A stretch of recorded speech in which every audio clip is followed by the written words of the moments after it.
نحمدہ و نصلی و نسلم علی رسولہ الکریم اما بعد فاعوذ باللہ من الشیطان الرجیم بسم اللہ الرحمن الرحیم الحمد للہ رب العالمین الرحمن الرحیم صدق اللہ العظیم۔ سورہ فاتحہ سے متعلق جو گفتگو آپ کے سامنے چل رہی تھی اس میں الحمدللہ رب العالمین سے متعلق کچھ باتیں آپ نے سماعت فرما لی تھیں۔ آج کی گفتگو میں الرحمن الرحیم کے متعلق کچھ باتیں ذکر کرنی ہیں،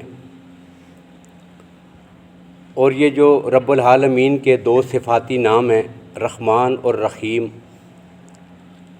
ان کی کچھ وضاحت تسمیہ میں آپ کے سامنے آ چکی تھی، کیونکہ تسمیہ میں بھی بسم اللہ میں بھی یہی دو نام استعمال ہوتے ہیں، اور پھر سورہ فاتحہ کی اس دوسری آیت میں بھی یہی دو نام استعمال ہوئے ہیں الرحمن الرحیم۔ اصل میں پوری سورہ فاتحہ کے متعلق مفسرین نے یہ بات لکھی ہے کہ اس کا ہر پہلا جز دعویٰ ہے اور دوسرا جز اس کی دلیل ہے۔ مثال کے طور پہ الحمدللہ یہ دعویٰ ہے کہ بندہ یہ دعویٰ کرتا ہے کہ تمام تعریفیں اللہ کے لیے ہیں۔ دلیل کیا ہے؟ رب العالمین۔ اسی طرح ہر جملہ دوسرے جملے کا دعویٰ، ایک دعویٰ ہے، دوسرا اس کی دلیل ہے۔ تو یہ تسلسل جو ہے یہ سورت کے آخر تک چلا جاتا ہے۔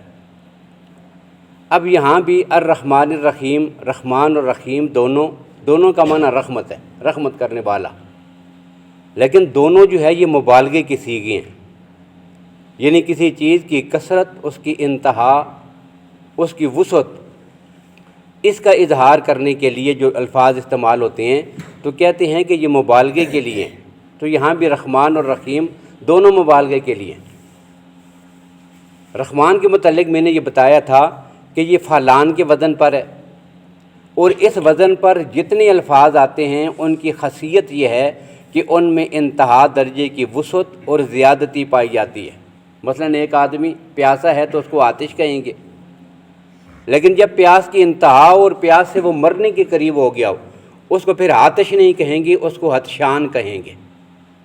بھوکے کو جائن کہتے ہیں، لیکن بھوک سے جب وہ مرنے کے قریب جا پہنچے تو اس کو جو ہے وہ جوہان کہتے ہیں، غضبان۔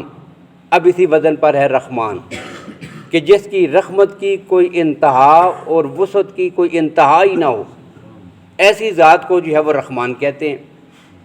اور دوسرا جو لفظ ہے رحیم، یہ صفت مشبہ ہے۔ اب صفت مشبہ کی خاصیت کیا ہوتی ہے کہ اس میں استمرار اور دوام پایا جاتا ہے۔ اب اس سے یہ بتا دیا کہ اللہ کی رحمت لا منتہا بھی ہے، لا محدود بھی ہے، اس کی کوئی انتہا نہیں، اس کا جو ہے وہ کوئی اندازہ نہیں لگا سکتا، اور دوسری خوبی اور کمال اس میں ہے کہ وہ کسی لمحے منقطع ختم نہیں ہوتی، بلکہ اس میں استمرار ہے، اس میں دوام ہے۔ اور اسی وجہ سے آگے چل کر مفسرین نے ایک جو فرق کیا ہے ان دونوں الفاظ میں، رحمان میں اور رحیم میں، وہ فرق یہ کیا ہے کہ رحمان کا معنی کیا رحمانت دنیا اور رحیم کا معنی کیا رحیم الآخرہ۔ اب اس ترجمے نے بھی دونوں کی وضاحت کر دی۔ کیسے کہ رحمان کا معنی وہ یہ کہتے ہیں کہ وہ ذات کہ جس کی رحمت لامحدود لامنتہا بہت زیادہ ہے، لیکن دنیا میں ساری مخلوقات پر، رحمانت دنیا۔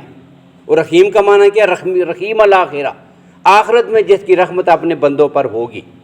اب ظاہر ہے دنیا کی رحمت جو ہے اس میں تو کمی کوئی نہیں ہے، اللہ کی رحمت میں اس میں کمی کوئی نہیں، اس کی انتہا کوئی نہیں، مقدار میں اپنے معیار میں بہت بڑھ کر ہے، لامحدود لامنتہا ہے، لیکن پھر بھی دنیا نے تو ختم ہونا ہے۔ لیکن اس میں اس سے معلوم کیا ہوا؟ اس میں استمرار نہیں پایا جاتا، دوام نہیں ہے، اس لیے کہ دنیا کی زندگی کوئی دوام نہیں۔ لیکن رحیم الآخرہ جب کہہ دیا تو لفظ رحیم میں دوام ہے اور استمرار ہے، تو پتہ چلا کہ آخرت میں اللہ کی ذات اپنے نیک بندوں کو، ایمان والوں کو جس رحمت سے نوازیں گے وہ دائمی ہے اور مستقل ہے، اس کی کوئی انتہا نہیں، اس نے کبھی ختم نہیں ہونا۔ اب یہ الفاظ نے ہمیں یہ ساری چیز بتا دی ہے۔ اب یہ پہلی بات ہے۔ اب دوسری بات یہ ہے کہ میں نے یہ بات کہی تھی کہ رب کا معنی کیا ہے؟ رب کا معنی ہے تربیت کرنے والا، پرورش کرنے والا۔ مفسرین نے اس کا معنی کیا ہے؟ یا تبلیغ و الی کمال ہی تدریجن، تبلیغ و شیء الی کمال ہی تدریجن، کسی بھی چیز کو اس کے انتہائی اور کمال کے درجے تک پہنچانا، لیکن کیسے؟ تدریجن، درجہ بدرجہ، سٹیپ بائی سٹیپ، آخری انتہا تک پہنچا کے چھوڑنا۔ اب اس میں جو ہم نے معنی کیا نا تدریجن، تو تدریج کے ضمن میں ایک بات یہ بھی آ گئی ہے کہ یہ جس کی اللہ کی ذات تربیت کر رہے ہیں ہر کائنات کی ہر چیز کی، چاہے وہ انسان ہوں، چاہے وہ جنات ہوں، دیگر مخلوقات ہوں، حجر شجر درخت، سب کچھ کائنات کے ایک ایک ذرے کی اللہ جو تربیت فرما رہی ہیں، تو یہ کیا ہے؟ یہ تدریجن ہے۔ اب تدریجن میں کیا معلوم ہوا کہ اللہ کی ذات جو ہے اس کی حفاظت بھی کریں گے، جب وہ حفاظت سے نکل جائے گا تو وہ تدریج نہیں رہے گا، اور دوسرا یہ جو مسلسل ہوگی، یہ تربیت کیا ہوگی؟ مسلسل ہوگی۔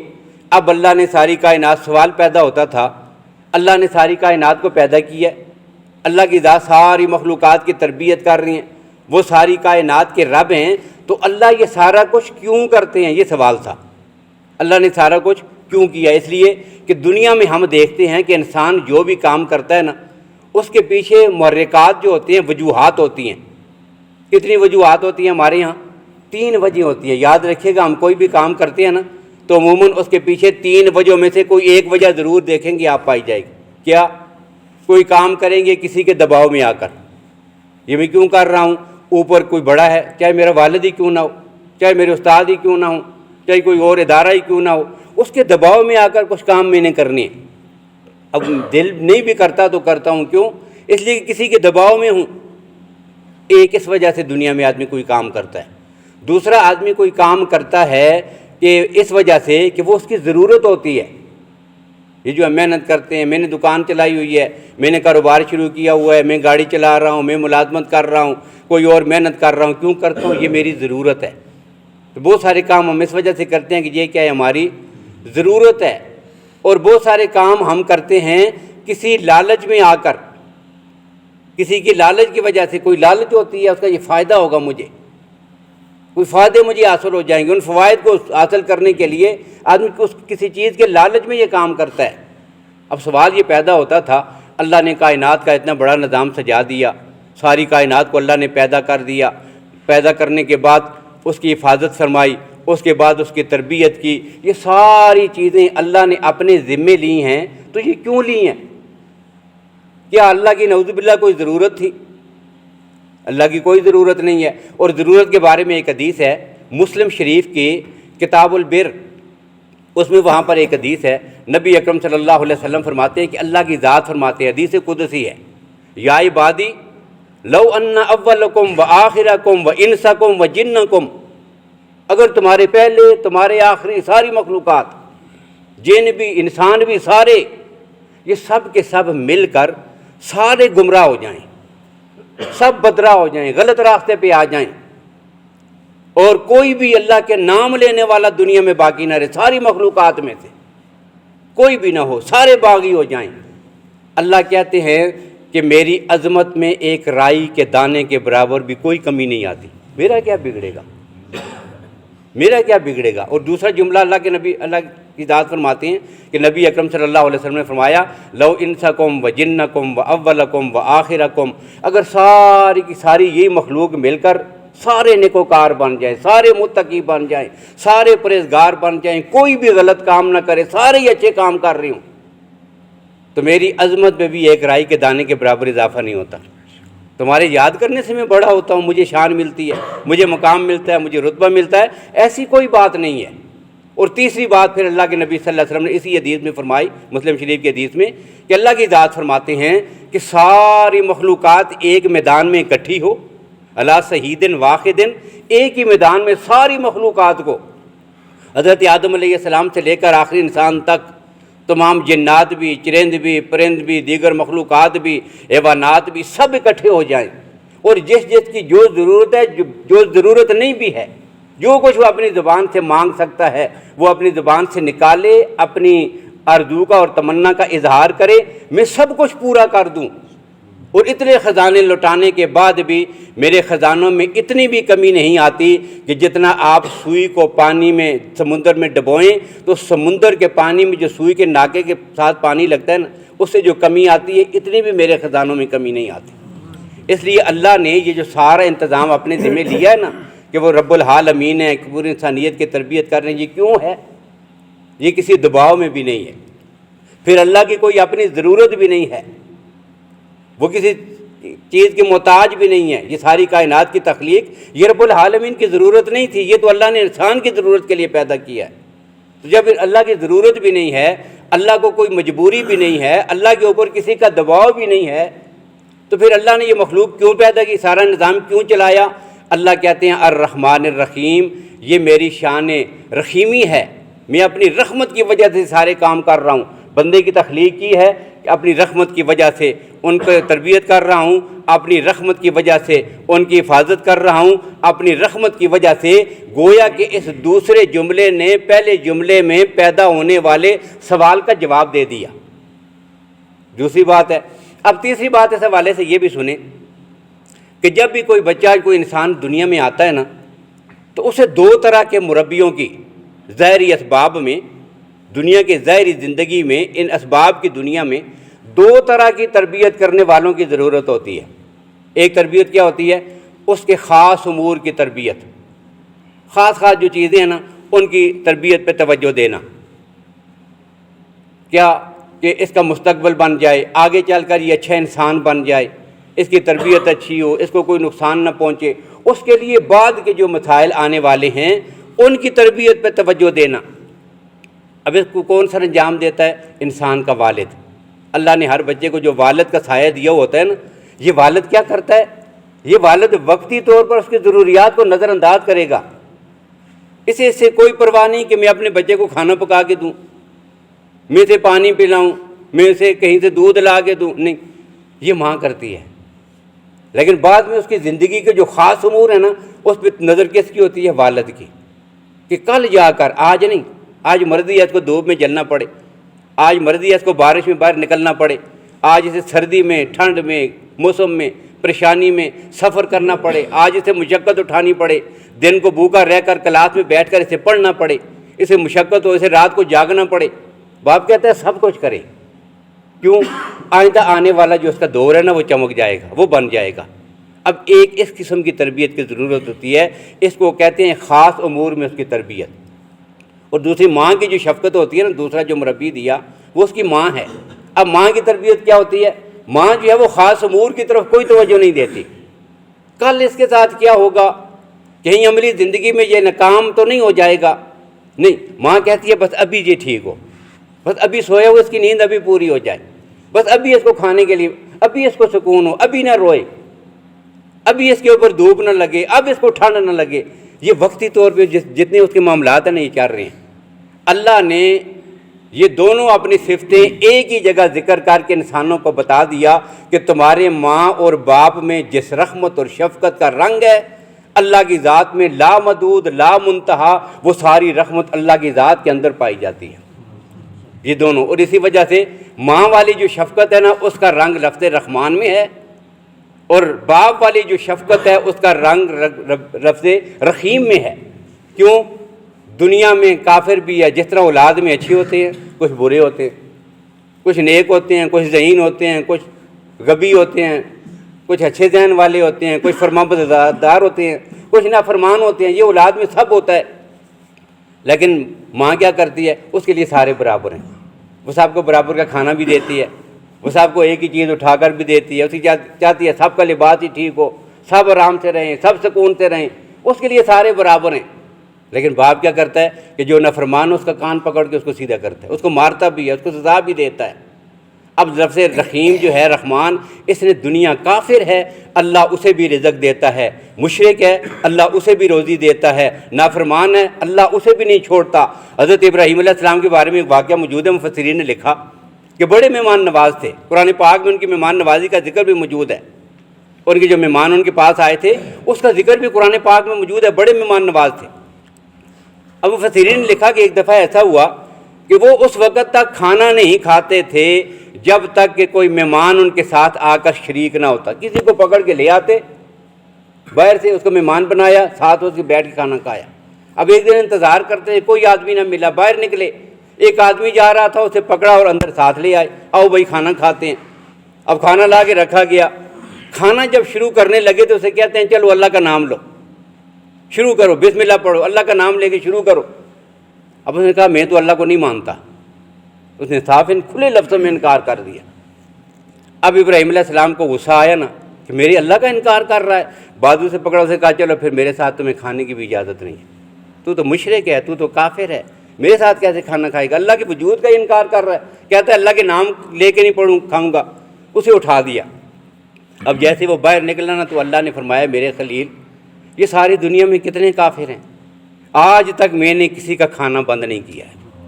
میں اپنی رحمتیں جس طرح مسلمانوں اور ایمان والوں پہ کرتا ہوں، دنیا میں یہ شان رحمان ہونے کی صفت کا یہ تقاضا ہے کہ دنیا میں کسی کافر کا کھانا پینا رائج بلکہ ایمان والوں سے انہیں زیادہ عطا کرتا ہوں، اس لیے کہ آخرت میں ان کا کوئی حصہ نہیں ہے۔ یہ جو کچھ نعمتیں ہیں، یاشیاں، یہ مزے، یہ دولت، یہ کوٹھیاں، یہ بنگلے، یہ جو کچھ ملتا ہے انہیں دنیا میں مل رہا ہے، اس لیے انہیں دنیا میں دیتا ہوں۔ اور میں نے کافر آج تک کسی کا ایک لقمہ بھی بند نہیں کیا، تو نے پہلی باری اسے اپنے دسترخوان سے اٹھا لیا، چلو واپس لے کے آؤ۔ اب واپس پکڑ کے اس کو لایا، اپنے ساتھ بیٹھ کے کھانا کھلایا، کہا کہ میرا اللہ تو یہ کہتا ہے، اللہ کی ذات تو ناراض ہو رہے تھے، میں نے تجھے اٹھایا تھا۔ اس نے کہا کہ وہ اتنی رحمت والی ذات ہے، وہ اتنی عظمت والی ذات ہے کہ جب ایک بندے کو کافر ہونے کے باوجود، اس کے وجود کا انکار کرنے کے باوجود وہ اتنا نوازتا ہے، تو کیوں نہ اسی ذات کو تسلیم کر لوں۔ حضرت موسیٰ علیہ السلام، حضرت ابراہیم علیہ السلام کا کلمہ پڑھ کے مسلمان ہو گیا بہت۔ تو یہ ہے جی، یہ شان رحمان، رحمان ہونے کی شان۔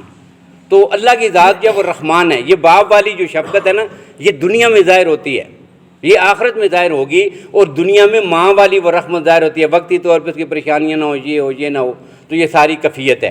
اس کا ذکر جب اب ایک فرق اور بھی کیا، رحمان الدنیا و رحیم الآخرہ، کہ دنیا میں اس کی جو شان رحمت ہے اس کی وجہ سے اللہ کو رحمان کہتے ہیں، اور آخرت میں جو اس کی شان رحمت ہوگی اس کی وجہ سے رب العالمین کا نام ہے جی رحیم۔ ایک وجہ یہ ہے۔ اور ابن مبارک رحمہ اللہ نے ایک اور بات لکھی ہے، حضرت عبداللہ بن مبارک رحمۃ اللہ تعالیٰ علیہ، وہ تابعی ہیں، انہوں نے اس کی ایک اور تقسیم کی ہے، کہتے ہیں جی رحمان اس ذات کو کہتے ہیں کہ جس سے جو بھی مانگو وہ عطا کرے، جو ضرورت ہے اسی سے مانگو، وہی عطا کرنے والا ہے، ایسی ذات کو کہتے ہیں رحمان۔ اور رحیم اس ذات کو کہتے ہیں کہ جس سے نہ مانگا جائے تو وہ ناراض ہوتا ہو۔ دنیا میں آپ دیکھیں، کوئی بھی ہو، بڑے سے بڑا سخی کیوں نہ ہو، اپنے مال کو خرچ کرنے والا کیوں نہ ہو، کتنا بڑا متقی پرہیزگار کیوں نہ ہو، کتنا بڑا ولی کیوں نہ ہو، جب بار بار کوئی اس کے دروازے کو کھٹکھٹائے گا تو آخر تنگ ہو کے وہ بھی خفگی کا یا ناراضگی کا اظہار کر ہی دے گا۔ لیکن اللہ کا دروازہ وہ ہے، اللہ کے نبی صلی اللہ علیہ وسلم نے فرمایا من لم یسأل اللہ یغضب علیہ، کہ جو اللہ کی ذات سے سوال نہیں کرتا نا، دنیا مانگنے والوں سے خفا ہوتی ہے اور اللہ اپنے نہ مانگنے والوں سے خفا ہوتا ہے۔ تو یہ خوبی جس کے اندر پائی جائے نا، جس کی رحمت کی یہ انتہا، اس کو کیا کہتے ہیں؟ رحیم، ایسی ذات کو رحیم کہتے ہیں۔ اور ایک معنی مفسرین نے یہ بھی کیا ہے کہ رحمان اور رحیم، رحمان اس ذات کو کہتے ہیں کہ جس نے کائنات کی ہر چیز کو وجود عطا کیا ہے۔ یہ جو ہمیں جسم ملا، اس کو کیا جسم عطا کرنے والی ذات، اس کو بنانے والی ذات، اس کو کہتے ہیں رحمان۔ اور پھر وہ ذات کہ جس نے ہر چیز کے وجود میں اس کے جو اعضاء رکھے ہیں ان کو مناسب رکھا ہے، ایسی ذات کو کیا کہتے ہیں؟ رحیم۔ اب یہ بات بھی بڑی اہم ہے، کیا کہ اللہ نے انسان کو وجود ہی نہیں دیا، ضرورت پوری کرنے کے لیے صرف وجود نہیں دیا، بلکہ وجود کے اعضاء میں اللہ نے تناسب بھی رکھا ہے۔ مثال کے طور پر اللہ نے سننے کے لیے انسان کو کیا دیا؟ اسی قرآن پاک نے کہا لقد خلقنا الانسان فی احسن تقویم، کہ میں نے ہر چیز کو، انسان کو کیا، ہر چیز کو پیدا ہی نہیں کیا، خوبصورت ترین پیدا کیا ہے۔ کیسے؟ مثال کے طور پہ انسان کو سننے کے لیے اللہ نے کان دے دیے، اب یہاں پر صرف 2 سوراخ ہوتے، ضرورت تو پوری ہو رہی تھی، یعنی یہ گول سا تھار ہو، اس میں یہاں پہ 2 سوراخ کر دیے جائیں، یہ کیوں ہیں جی؟ یہ سننے کے لیے ہیں۔ یہاں پہ 2 سوراخ کر دیے اور اس میں جو ہے یہ آنکھیں رکھ دیجیے، کیوں ہیں جی؟ یہ دیکھنے کے لیے بالکل وہ گول سا چہرہ تھا, یہاں پہ 2 سوراخ کر دیے, کیوں جی؟ یہ سونگھنے کے لیے. یہاں ایک بڑا سا سوراخ ہے, کیوں جی؟ یہ کھانے کے لیے. ضرورت پوری ہوئی ہے کہ نہیں؟ لیکن آپ سوچیں ذرا, اس طرح کا ایک ماڈل ہمارے سامنے آ جائے کہ گول سا ایک سر ہے, 2 سوراخ ادھر ہیں, 2 سوراخ ادھر ہیں, 2 اس کے نیچے ہیں, ایک بڑا سا سوراخ ادھر ہے. کتنا ڈراؤنا اور بد شکل ہوگا انسان. اب اللہ نے کتنا خوبصورت بنایا ہے کہ لکھنے والوں نے پھر اس کے کبھی ہونٹوں پہ شاعری کی ہے, کبھی اس کی آنکھوں کی باتیں کرتے ہیں, کبھی اس کے ناک کی خوبصورتی, پھر کان کیسے خوبصورت بنا دیا. یعنی اللہ نے تخلیق کی ہے, یہ جو انسان کو وجود دیا یہ شان رحمان ہونے کی وجہ سے ہے, اور جسم میں اعضاء میں جو تناسب دیا ہے یہ شان رحیم ہونے کی وجہ سے ہے. اور یہ صرف انسان میں نہیں, یہ کائنات کی ہر چیز میں ہے. درختوں کو بھی آپ دیکھ لیں, درختوں کے ساتھ 2 چیزیں لگتی ہیں. درخت کا فائدہ کیا؟ تنا ہے, اس کے ساتھ پتے بھی ہیں, اس کے ساتھ پھل بھی ہے. اب ایک لمبا سا ڈنڈا ہو, اسی کے ساتھ درمیان میں پتے بھی لگے ہوئے ہیں, وہاں ہی جو پھل بھی ساتھ جوڑ کے لگ جائے, کیا خوبصورتی ہے. اب اللہ نے کتنی خوبصورت ٹہنیاں بنائیں, ان کی آگے شاخیں پھیلی ہوئی ہیں, ان کے ساتھ پتے لگتے ہیں, پتوں میں پھر وہ پھول لگتے ہیں, ان کے ساتھ آگے پھل لگتا ہے. دیکھا کتنی خوبصورتی ہوتی ہے. یہ اللہ نے ضرورت ہی پوری نہیں کی, ہر چیز کی تخلیق میں پھر اللہ نے اعضاء میں تناسب رکھا ہے. بیدک الخیر, اس کے ضمن میں بڑی عجیب باتیں لکھی مفسرین نے کہ اللہ نے ہر چیز کے, ایک جو فلسفی تھا نا, اور پھر کائنات میں کوئی بھی چیز اللہ نے جیسے بھی بنائی ہے, ہمیں جو کچھ عطا کر دیا, جو کچھ اللہ کی ذات لیتے ہیں, جو کچھ دیتے ہیں, سب میں خیر ہی خیر ہے. یہ ہمیں سمجھ نہیں آتی, ہم کچھ چیزوں کو اپنے لیے نقصان دہ یا شر سمجھتے ہیں, لیکن اللہ نے جو کچھ کر دیا نا بالکل ٹھیک ہے. حضرت موسیٰ علیہ السلام ایک دفعہ کہیں جا رہے تھے, دیکھا ایک بڑا تالاب ہے, اور وہاں پر لڑکے جو ہے وہ نہا رہے ہیں, اچھلتے ہیں, کودتے ہیں, چھلانگے لگاتے ہیں, نہاتے ہیں, شور مچا رہے ہیں, خوش ہیں, کھیل رہے ہیں. لیکن ایک لڑکا تالاب کے کنارے پہ بیٹھا ہوا ہے اور معذور ہے, وہ دوڑ نہیں سکتا, وہ ٹانگ سے معذور ہے, وہ چل پھر نہیں سکتا, بس پریشان تھا, کنارے پہ بیٹھا ہوا ہے. اب موسیٰ علیہ السلام نے دیکھا تو انہیں ترس آ گیا کہ بھئی اس کی بھی ٹانگ ہوتی, یہ بھی ٹھیک ہوتا تو یہ بھی نہاتا, یہ بھی خوش ہوتا, یہ بھی چھلانگے لگاتا, کتنا مزہ ہوتا. لیکن اس کی بیچارے کی ٹانگ ہی نہیں ہے, یہ پریشان و داس کنارے پہ بیٹھا ہوا ہے, باقی کھیل رہے ہیں. اب اللہ سے دعا کی, یا اللہ یہ تو نے کیوں کیا تھا, یہ کیوں کیا ہے؟ موسیٰ علیہ السلام کے ایسے بہت سارے سوالات ہیں. کوئی طور پہ جب حضرت موسیٰ علیہ السلام جا رہے تھے نا, راستے میں چمگادڑ نظر آ گئی. ایک عجیب الخلقت پرندہ ہے, باقی سارے پرندے ٹہنی کے اوپر بیٹھتے ہیں اور یہ نیچے کی طرف لٹکا ہوتا ہے. باقی ساری مخلوق کو دن میں روشنی میں نظر آتا ہے, اسے روشنی میں کچھ نظر نہیں آتا, اندھیرے میں نظر آتا ہے, رات کے اندھیرے میں نکلتا ہے. عجیب الخلقت ایک جانور ہے, پرندہ ہے, جانوروں میں بھی شمار ہے. بچوں کو دودھ بھی پلاتا ہے, یہ بچوں کو دودھ پلاتا ہے. یہ جو چمگادڑ ہے پرندہ ہونے کے باوجود بچوں کو دودھ پلاتا ہے. تو یہ عجیب الخلقت ہے. موسیٰ علیہ السلام کی نظر پڑی رب العالمین سے, جب ہم کلام ہوئے تو پوچھا, یا اللہ یہ چمگادڑ کو کیوں پیدا کیا؟ اب اللہ تعالیٰ نے فرمایا, میرے موسیٰ تھوڑی دیر پہلے چمگادڑ نے بھی پوچھا تھا موسیٰ کو کیوں پیدا کیا. وہ بھی یہی سوال کر رہا تھا. میں نے کائنات میں کوئی چیز فضول نہیں ہے, کوئی چیز نکمی زمانے میں, کوئی بھی برا نہیں ہے قدرت کے کارخانے میں. اقبال نے کہا تھا کہ اللہ نے جو کچھ بنایا اپنی حکمت کے ساتھ بالکل ٹھیک بنا دیا ہے. یہ ہمیں سمجھ آئے یا نہ آئے, اللہ نے جو کچھ بنا دیا بالکل ٹھیک بنا دیا ہے. یہی اس کی وہ صفات ہے جن کو قرآن نے کہا الرحمن الرحیم. اب موسیٰ علیہ السلام نے اس لڑکے کے بارے میں اللہ سے دعا کی, یا اللہ یہ بھی ٹھیک ہو جاتا, نہاتا ان کے ساتھ, یہ کیوں کر دیا؟ اللہ نے کہا چل پھر ٹھیک کر دیتا ہوں. وہ آج لڑکا ٹھیک ہو گیا. اب جیسے ہی وہ ٹھیک ہوا نا, قمیض اتاری, پھینکی, چھلانگ لگائی پانی میں, ایک کو پکڑ کے ڈبویا, دوسرے کو مارا, سب کو بھگا دیا. کوئی رو رہی ہیں, کوئی پیٹ رہے ہیں, کوئی بھاگ رہے ہیں. اب اللہ نے فرمایا, دیکھ نا موسیٰ, میں نے جو کچھ کیا تھا یہ ٹھیک کیا تھا نا. اللہ جس کے ساتھ جو کچھ بھی جس وقت میں جو بھی کر رہی ہیں اس کی حکمت کے تحت بالکل ٹھیک ہے, اور ہمیں اسی پہ راضی رہنا چاہیے. یہ ہمارے فلسفوں سے سمجھ آنے والی بات نہیں ہے. ایک فلسفی تھا نا, بہت بڑا فلسفی, اپنی عقل سے کام لیتے ہیں اور شریعت کو پیچھے چھوڑ دیتے ہیں. کہتے ہیں بھائی یہ بات عقل میں نہیں آتی, عقل میں نہ آئے تو اللہ پھر سمجھا بھی دیتے ہیں. کیسے؟ ایک فلسفی تھا, سفر کر رہا تھا راستے میں. اب جاتے جاتے اس نے دیکھا صحرا ہے, ریگستان ہے, ریت ہے, اور ریت میں جو چھوٹی سی ایک بیل لگی ہوئی ہے, تربوز ہے, آپ دیکھیں کدو کی بیل ہوتی ہے، تربوز کی بیل ہوتی ہے، چھوٹی چھوٹی بیلیں ہیں اور 5-5 کلو 6-6 کلو بڑے بڑے جو ہے وہ 7 تربوز لگے ہوتے ہیں، کدو لگے ہوتے ہیں، بڑا بڑا پھل ہوتا ہے، بیل چھوٹی سی ہے پھل اتنا بڑا۔ اب انہوں نے کہا یہ بھی عقل کے خلاف ہے، چھوٹی سی بیل ہو تو پھل بھی ساتھ چھوٹا سا ہو، بیل کی طرح چھوٹا سا، اور بڑا درخت ہو تو پھل بھی ساتھ بڑے ہونے چاہیے۔ جا کے آم کے درخت کے نیچے بیٹھا نا، اتنا بڑا درخت ہے، وہ اوپر جدھر تک نظر جاتی ہے، بڑا اونچا درخت ہے، اور اس کے ساتھ پھل کتنے لگے ہوئے ہیں؟ چھوٹے چھوٹے۔ اب انہوں نے کہا یہ بھی اللہ نے جو کیا نا نعوذ باللہ غلط کیا ہے، یہ بھی عقل کے خلاف ہے، اتنا بڑا درخت اور اتنے چھوٹے چھوٹے پھل، وہ اتنی چھوٹی سی بیل اور اتنے بڑے بڑے پھل، یہ ٹھیک نہیں ہے۔ اب وہ کیڑے نکالنے لگا اللہ کی تخلیق میں۔ اب وہاں بیٹھا ہوا تھا درخت کے نیچے سائے میں، اتنے میں ہوا چلی اور درخت کی بالکل آخری چوٹی سے ایک آم ٹوٹا نا، اور ٹوٹ کر سیدھا آگے اس کے سر میں لگا۔ اب جیسے ہی سر میں لگا، پہلے تو تھوڑی دیر سر کو ملتا رہا، اور جب درد ختم ہوا کہتا ہے یا اللہ تیرا شکر ہے، میں غلط سمجھا تھا، مجھ سے غلطی ہو گئی ہے، میں غلط سمجھا تھا، تو نے بہت اچھا کیا ہے، اتنا بڑا درخت پھل جو ہے وہ زمین پہ بیل کے ساتھ لگا دیا ہے، اور اتنے بڑے درخت کے ساتھ چھوٹے چھوٹے پھل لگائے ہیں۔ اگر یہ والا وہاں پہ لگا ہوتا اور وہاں سے آ کر میرے سر میں لگتا، میں تو مار ہی جاتا۔ اب اللہ نے جب تھوڑا سا اس کے مغز کو ٹھکورا ہے نا، ٹھوکر لگتی ہے تو بندہ تب جا کے سمجھتا ہے۔ تو مفسرین نے لکھا کہ یہ جو پہلی بات ہے الرحمن، اس کا مطلب کیا ہے؟